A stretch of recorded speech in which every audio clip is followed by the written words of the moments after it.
Sveiki. Darbo, kuris vadinasi automobilio parkavimo vietų skaičiavimas, praktinė realizacija. Taip.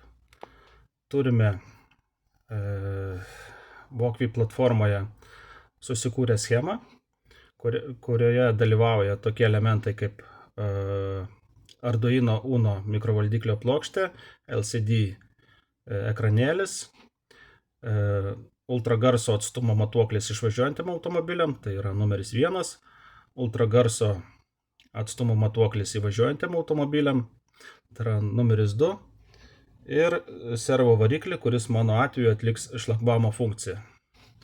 Startuojam simuliaciją. Taip.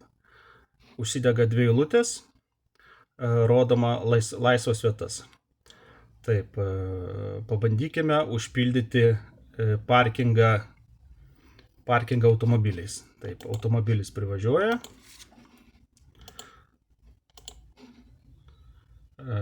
Pravažiuoja pirmą ultragarso atstumo matuoklį ir antrą pravažiuoja.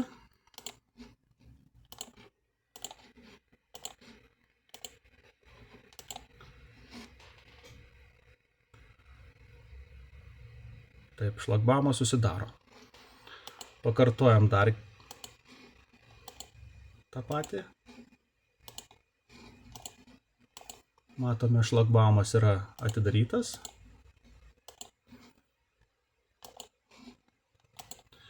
Leidžiame įvažiuoti antram automobiliui. Yra uždelsimas 5 sekundės šlagbaumui. Jau matome, laisvos vietos yra 3. Suleidžiame dar kelis automobilius.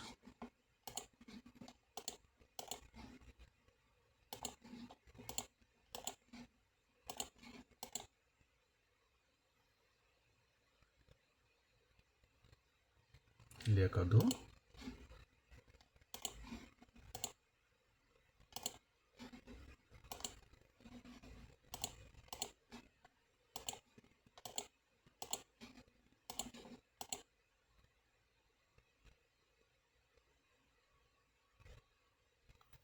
Lieka 1.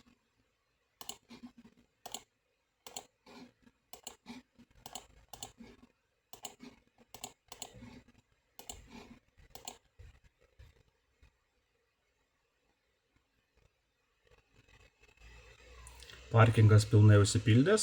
Bandome įleisti dar vieną automobilį.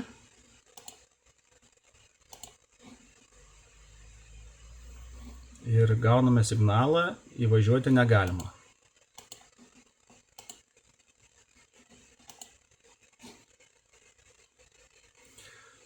Bandome imituoti falš išvažiavimą, reiškia.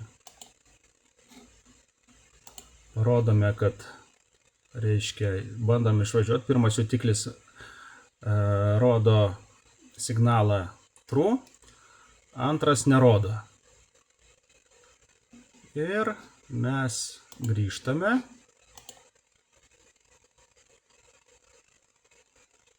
Reiškia, ir vis tiek gauname signalą, kad užimta. Reiškia, skaičiavimas neįvyko, kadangi antras daviklis neparodė signalo true.